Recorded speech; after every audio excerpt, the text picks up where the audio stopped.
Good morning friends. Unit 3 ની exam આપીને તમે સૌ ફ્રી થયા છો. હવે ધોરણ 10 વિષય ગણિત આપણે આગળના ચેપ્ટર નંબર 6 ત્રિકોણ એનો અભ્યાસ કરીશું. વિદ્યાર્થી મિત્રો, તમે ધોરણ 9માં ત્રિકોણ અને તેના ગુણધર્મો વિશે અભ્યાસ કરી ગયા છો. હવે આપણે અહીં ત્રિકોણના બે અલગ અલગ સ્વરૂપો કે એકરૂપ ત્રિકોણો કોને કહેવાય, સમરૂપ ત્રિકોણો કોને કહેવાય અને એના જુદા જુદા ગુણધર્મોનો અભ્યાસ કરવાનો છે. તો સૌપ્રથમ આપણે જોઈએ એકરૂપ ત્રિકોણો. તમે ધોરણ 9માં એનો પણ અભ્યાસ કર્યો જ છે કે બે આકૃતિઓના આકાર અને કદ સમાન હોય. દાખલા તરીકે આપણે ત્રિકોણની જ વાત કરીએ, એકરૂપ ત્રિકોણોની, તો તમારી સમક્ષ આ બે ત્રિકોણ છે, સમબાજુ ત્રિકોણ છે. તો આ બંને આકૃતિઓ એકબીજા પર બંધબેસતી છે, એટલે કે એમના આકાર અને કદ બંને સમાન છે. એવો બીજો એક આપણે આકાર લઈએ કે ચોરસ. એની બાજુઓના માપ સમાન છે, ચારે બાજુઓના સમાન, અને બંને આકૃતિઓ એકબીજા પર બંધબેસે છે. આ બે આકાર છે ચોરસ. એવો તમે આપણે બીજો પણ કોઈ આકાર લઈ શકો, વર્તુળ, અને એને એટલી ત્રિજ્યા માપનું બીજું વર્તુળ. એટલે કે એકરૂપ ત્રિકોણો કે જે બે ત્રિકોણો ના આકાર અને કદ બંને સરખા હોય, કે બાજુઓના માપ પણ સરખા હોય, ખૂણાના માપ પણ સરખા હોય. તેમજ આપણે ચોરસની વાત કરીએ કે બે ચોરસની આકૃતિઓ, એટલે કે એકરૂપની વાત કરીએ, ફક્ત આપણે એકરૂપની. ત્રિકોણ હોય તો એકરૂપ ત્રિકોણ, એકરૂપ ચોરસ. એ રીતે એક જ ત્રિજ્યાવાળા આપણે વર્તુળોની વાત કરીએ કે જેની ત્રિજ્યાનું માપ દાખલા તરીકે 3 સેન્ટીમીટર છે. તો હવે સરખા આકાર અને સરખા કદ વાળી આકૃતિઓને આપણે એકરૂપ આકૃતિઓ કહી શકાય. જો આપણે ત્રિકોણની વાત કરીએ તો એક સરખા આકાર અને એક સરખા માપ કદવાળા બે ત્રિકોણોને એકરૂપ ત્રિકોણો કહી શકાય. હવે આપણી સમક્ષ કેટલીક બીજી આકૃતિઓ તમારે દોરું છું કે એક ત્રિકોણ છે, તેના જેવો જ આપણે બીજો ત્રિકોણ લઈએ. એક ચોરસ છે, એક નાનો ચોરસ લઈએ, એક વર્તુળ મોટું લઈએ, એક વર્તુળ નાનું લઈએ. હવે આ આકૃતિ તમે જોઈ શકો છો, એમનો આકાર સરખો છે પણ કદ જુદા જુદા છે. બંને ત્રિકોણ છે, આકાર સરખો, કદ એક મોટું છે એક નાનું છે, એક મોટું છે એક નાનું છે, એક મોટું છે અને એક નાનું છે. તમે આ જોઈ શકો છો કે એક ત્રિકોણ છે અને એક બીજો ત્રિકોણ. આકાર એમનો સરખો છે, માપ અલગ અલગ છે. તમે ચોરસ પણ જોઈ શકો છો, એક ચોરસ મોટું છે, એક ચોરસ નાનું છે. વર્તુળ પણ તમે જોઈ શકો, એક વર્તુળ મોટું છે, એક વર્તુળ નાનું છે. તો આ બધી જ આકૃતિઓ જે છે, ચોરસ છે, ત્રિકોણ છે, વર્તુળ છે, તો એ બધી આકૃતિઓને આપણે એકરૂપ કહી શકીએ નહીં. આવી આકૃતિઓને સમરૂપ આકૃતિઓ કહેવાય કે જેમના આકાર સરખા છે પણ કદ અલગ અલગ. તો તમારી પાસે એક બીજી કે સમરૂપ આકૃતિઓ. સમરૂપ આકૃતિઓ કોને કહેવાય કે જેમના આકાર સરખા છે પરંતુ કદ અલગ અલગ હોય, એવી આકૃતિઓને સમરૂપ આકૃતિઓ કહેવાય. હવે સમરૂપતા અંગેનો ખ્યાલ હવે આગળ જોઈએ.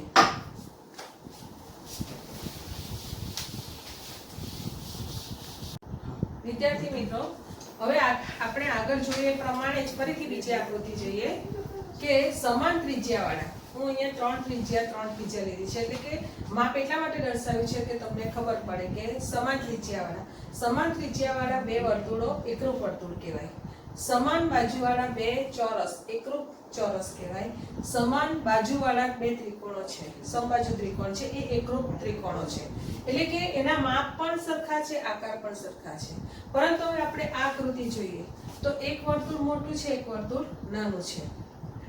આકાર સરખા છે, કદ એમના અલગ અલગ છે. એક ચોરસ મોટો છે, એક ચોરસ નાનો, એક ત્રિકોણ મોટો છે, એક ત્રિકોણ નાનો છે. અહીં બે વર્તુળો એકબીજા પર બંધબેસતા નથી, આકાર સરખા છે, બરાબર? એટલે કે બંને વર્તુળો એકરૂપ નથી. અહીં ચોરસમાં પણ કે બાજુઓના માપ જે છે એ અલગ અલગ થશે એમના, એટલે આ બંને આકૃતિઓ એકરૂપ નથી. એટલે કે બે સમરૂપ, બે આકાર સરખા, જુદા જુદા માપ, કદમાં અલગ અલગ છે એવી આકૃતિઓ સમરૂપ આકૃતિ કહેવાય, પરંતુ એકરૂપ કહેવાય નહીં. જ્યારે બંને સરખા માપવાળા જે એકરૂપ વર્તુળો છે, ચોરસ છે, ત્રિકોણ છે, એમને સમરૂપ કહેવાય. એટલે એકરૂપ જે છે એ સમરૂપ બની શકે, પરંતુ સમરૂપ આકૃતિઓ એકરૂપ આકૃતિઓ કહી શકાતી નથી.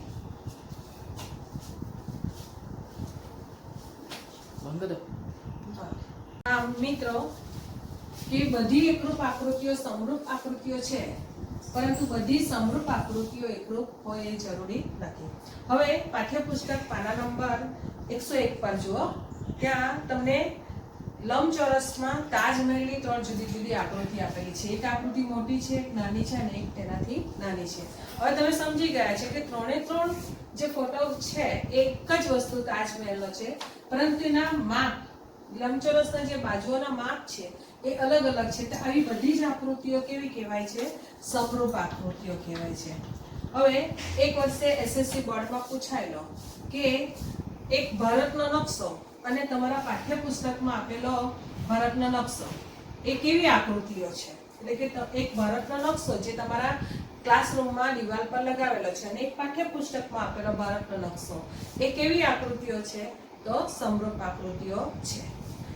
એમ હવે અત્યારના વિદ્યાર્થીઓને પણ બીજો એક પ્રશ્ન ખ્યાલ આવી જશે કે એસએસસી બોર્ડ માટે તમને વર્ગ શિક્ષકે પાસપોર્ટ સાઈઝના ફોટા મંગાવ્યા, તો બધા જ પાસપોર્ટ સાઈઝના ફોટા જે છે એ તમે એક પર એક મૂકો તો વ્યવસ્થિત ગોઠવાઈ જશે. એમના આકાર પણ સરખા છે, એમના કદ પણ સરખા છે. તો એ બધા જ પાસપોર્ટ સાઈઝના જે ફોટા જે છે તમારા એ એકરૂપ ફોટા છે, એકરૂપ આકૃતિઓ છે.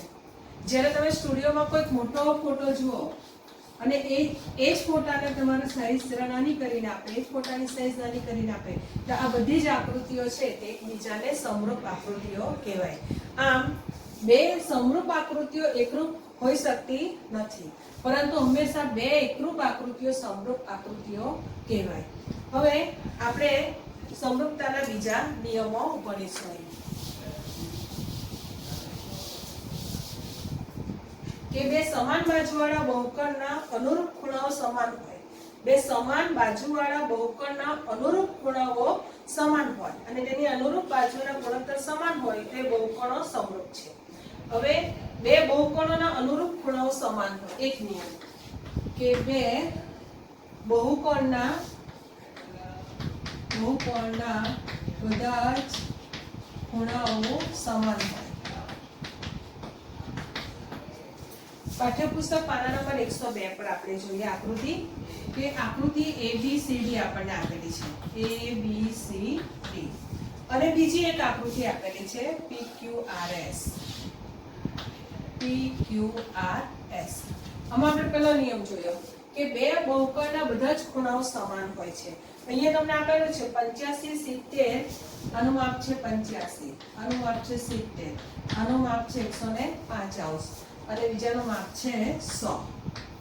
તેવી જ રીતે આમાં પણ જોઈએ આપણે કે આ ખૂણાનું માપ 85°, આ ખૂણાનું માપ 105°, આ ખૂણાનું માપ 100 અને આ ખૂણાનું માપ છે 70.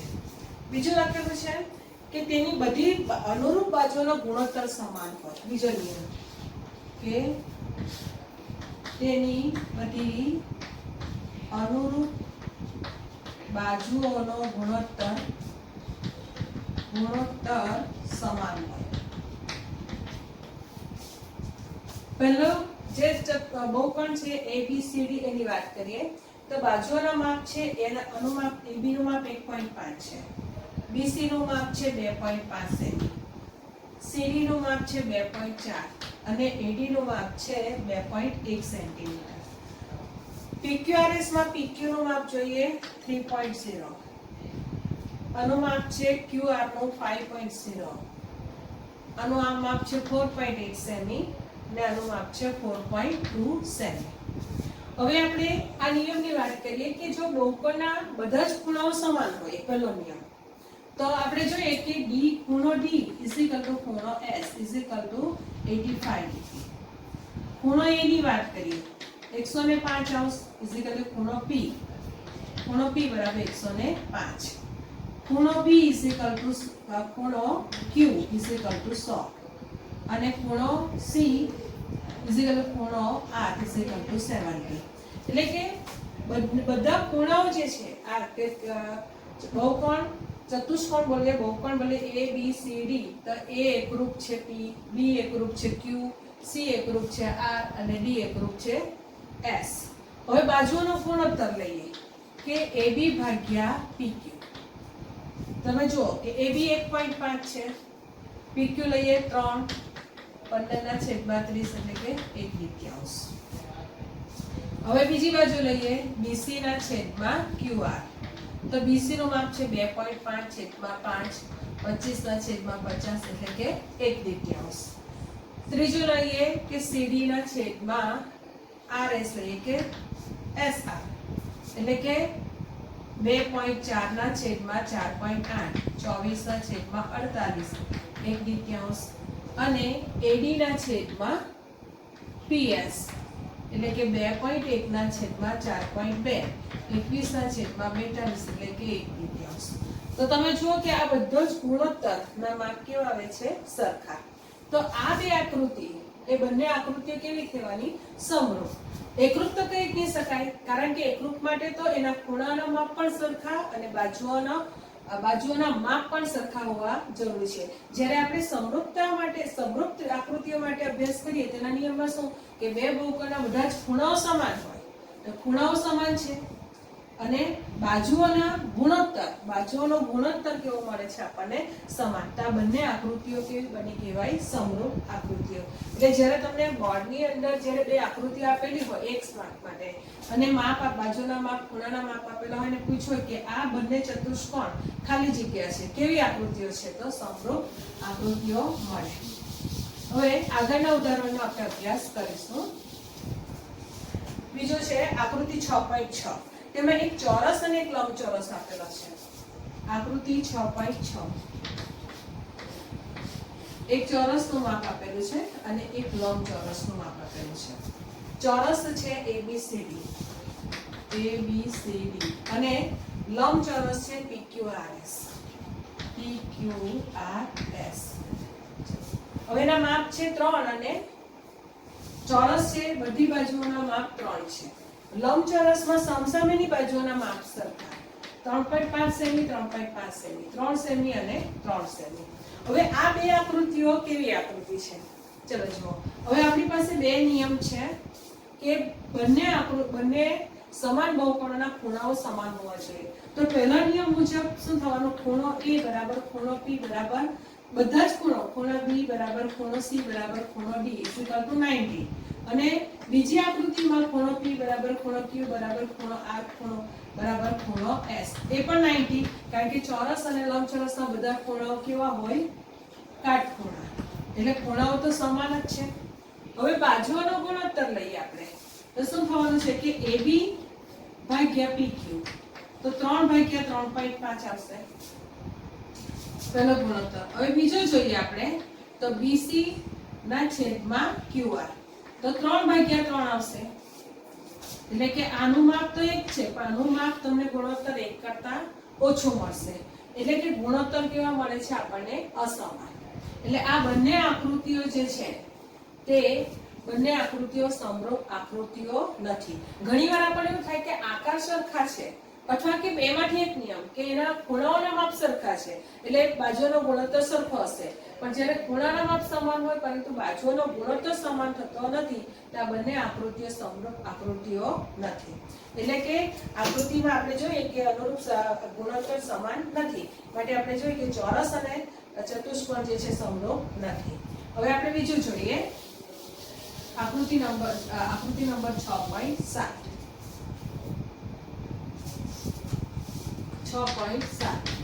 એક આપેલું છે ચોરસ અને બીજું સમબાજુ ચતુષ્કોણ.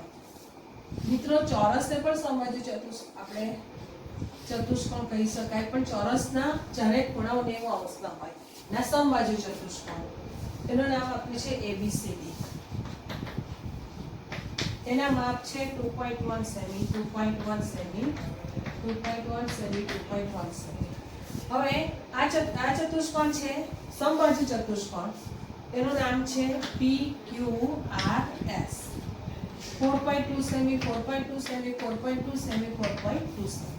હવે આટલા નિયમો ભણ્યા પછી આપણને તરત ખ્યાલ આવી જશે કે લંબચોરસ છે એના બધા ખૂણા 90 અંશના છે, જ્યારે સમબાજુ ચતુષ્કોણના ખૂણાઓ 90 અંશના નથી. એટલે આપણો પહેલો જ નિયમ ખોટો પડે કે બે બહુકોણ, બે કરતા બે થી વધારે બાજુવાળા જે આકૃતિ છે ને બહુકોણ કહેવાય, કે બે બહુકોણ જે છે એમાં ખૂણાઓના માપ સમાન. એટલે આપણો પહેલો જ નિયમ અહીંયા સાર્થક થતો નથી, એટલે કે આ બંને આકૃતિઓ સમરૂપ આકૃતિઓ નથી. હવે આપણે સ્વાધ્યાય 6.1 નો અભ્યાસ કરીશું. સ્વાધ્યાય 6.1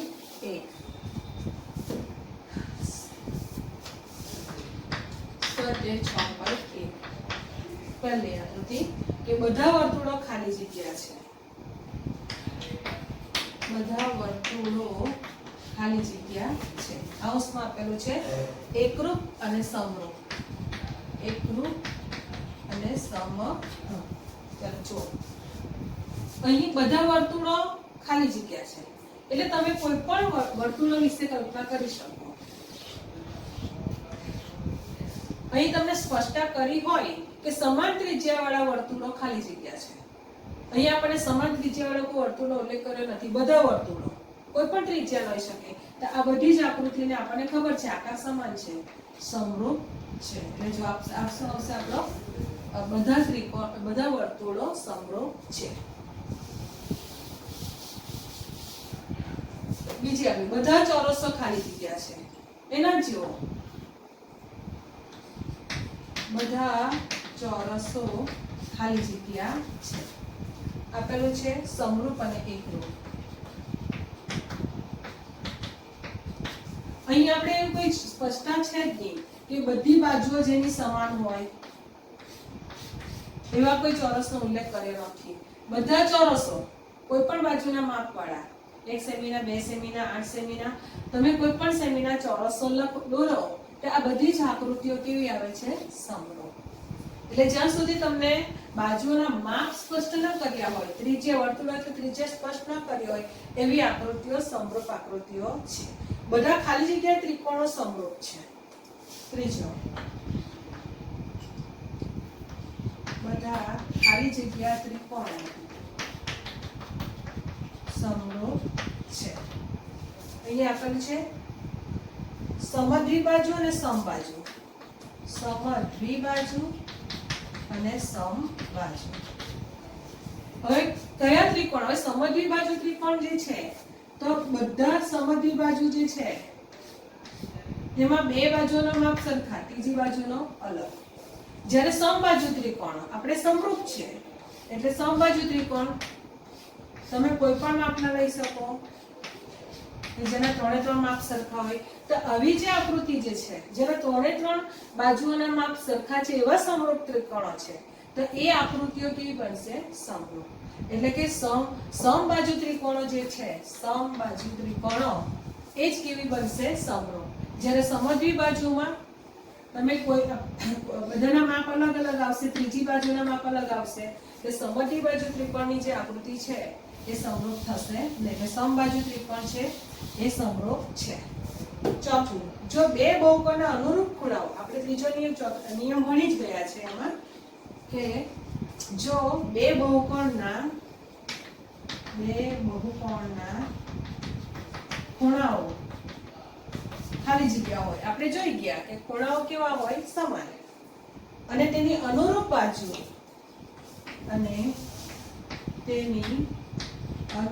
બાજુઓ ખાલી જગ્યા હોય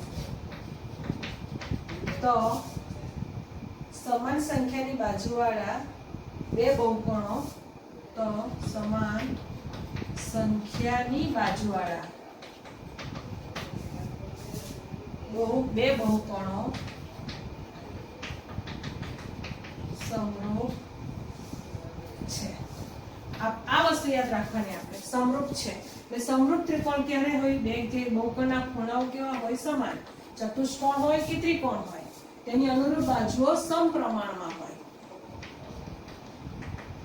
તો સમાન સંખ્યાની બાજુવાળા બહુકોણો સમરૂપ હોય. આમ આશા રાખું છું કે વિદ્યાર્થી મિત્રો તમને એકરૂપ એટલે શું અને સમરૂપ આકૃતિ એટલે શું ખ્યાલ આવી ગયો હશે. બે એકરૂપ આકૃતિઓ છે, એકબીજા પર બંધબેસતી હોય બંધબેસતી હોય, સમાન માપની હોય એ આકૃતિઓને એકરૂપ આકૃતિઓ કહેવાય. પછી એ ચોરસ હોય, લંબચોરસ હોય કે પછી ત્રિકોણ હોય કે પછી વર્તુળ હોય કે બંને આકૃતિઓ એને એકરૂપ કહેવાય. જ્યારે એક આકૃતિનો માપ મોટું હોય, એક નાનું હોય એને સમરૂપ કહેવાય. એક ત્રિકોણ મોટો હોય અને બીજો ત્રિકોણ નાનો હોય પણ આકાર સરખા હોય, કદ જુદા જુદા હોય તો તેને સમરૂપ ત્રિકોણ કહેવાય. એવી રીતે પરીક્ષામાં મિત્રો તમને પૂછાય કે તમારા ક્લાસમાં વર્ગમાં લટકાવેલો ગુજરાતનો નકશો કે ભારતનો નકશો કે પાઠ્યપુસ્તકમાં આપેલો નકશો એ બે કેવી આકૃતિઓ છે? તો સમરૂપ આકૃતિઓ છે એમ કહેવાય. હવે દાખલા નંબર 2 નો આપણે અભ્યાસ કરીશું.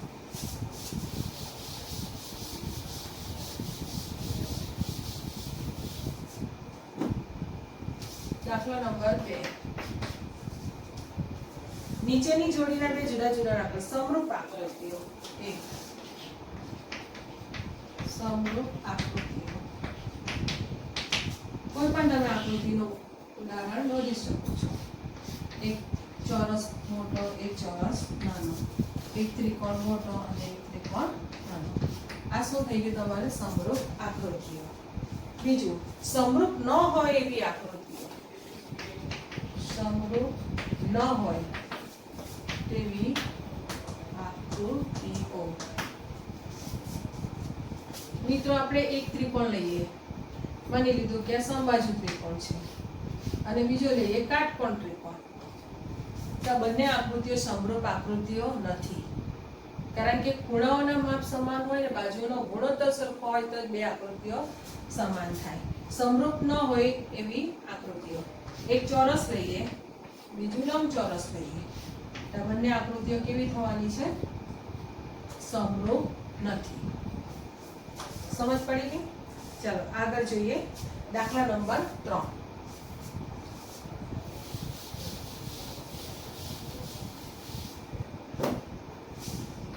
દાખલા નંબર 3. નીચેના ચતુષ્કોણો સમરૂપ છે કે નહીં તે જણાવો. નીચેના ચતુષ્કોણો સમરૂપ છે કે નહીં તે જણાવો.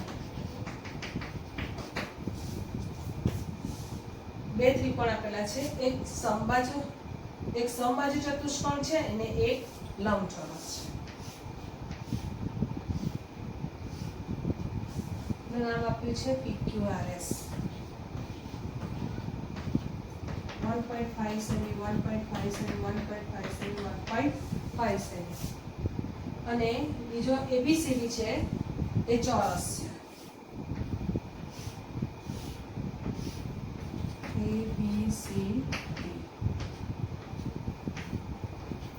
જેના માપ છે 3 સેમી, 3 સેમી, 3 સેમી. એકમ લખો તો વધારે સારું. આ તો આપણે દાખલા ગણીએ છીએ એટલે ઝડપથી લખવામાં એકમ લખતા નથી. ચાલો હવે આ બે આપણું ચતુષ્કોણ સમરૂપ છે કે નહીં જણાવો. આપણે સમરૂપતાની શરત પહેલા તો આપણે જોઈએ કે ખૂણાઓ. તો ખૂણો P, આમાં બધા જ ખૂણાઓ 90 અંશના છે, જ્યારે સમબાજુ ચતુષ્કોણમાં ખૂણાઓ 90 અંશના નથી. એટલે આપણે પહેલી શરતના આધારે કહી શકીએ કે આ બે ચતુષ્કોણો સમરૂપ આકૃતિઓ નથી. હવે એનો ગુણોત્તર જોઈએ તો બીજો નિયમ છે જે પહેલામાં તો ખૂણાઓ એકરૂપ નથી. ખૂણાઓ એકરૂપ નથી એટલે આકૃતિ બને જ નહીં. બીજો નિયમ આપણે જોઈએ ભલે કે PQ ભાગ્યા AB લઈએ, 1.5 ના છેદમાં 3 1/3, QR ના છેદમાં BC 1.5 ના 6 એટલે 1/3, RS ના છેદમાં CD 1.5 ના છેદમાં 3 એટલે કે 1/3 અને PS ના છેદમાં AB 1.5 ના છેદમાં 3 એટલે કે 1/3. કે આનો ગુણોત્તર ભલે સમાન હોય, પરંતુ ખૂણાઓના માપ સરખા નથી એટલે આપેલી આકૃતિઓ સમરૂપ આકૃતિઓ નથી. આમ વિદ્યાર્થી મિત્રો, આશા રાખું છું કે તમને 6.1 ના બધા દાખલાઓ આવડી ગયા હશે. હવે આપણે નેક્સ્ટ પીરિયડમાં સમરૂપતાના પ્રમેયનો અભ્યાસ કરીશું. Thank you.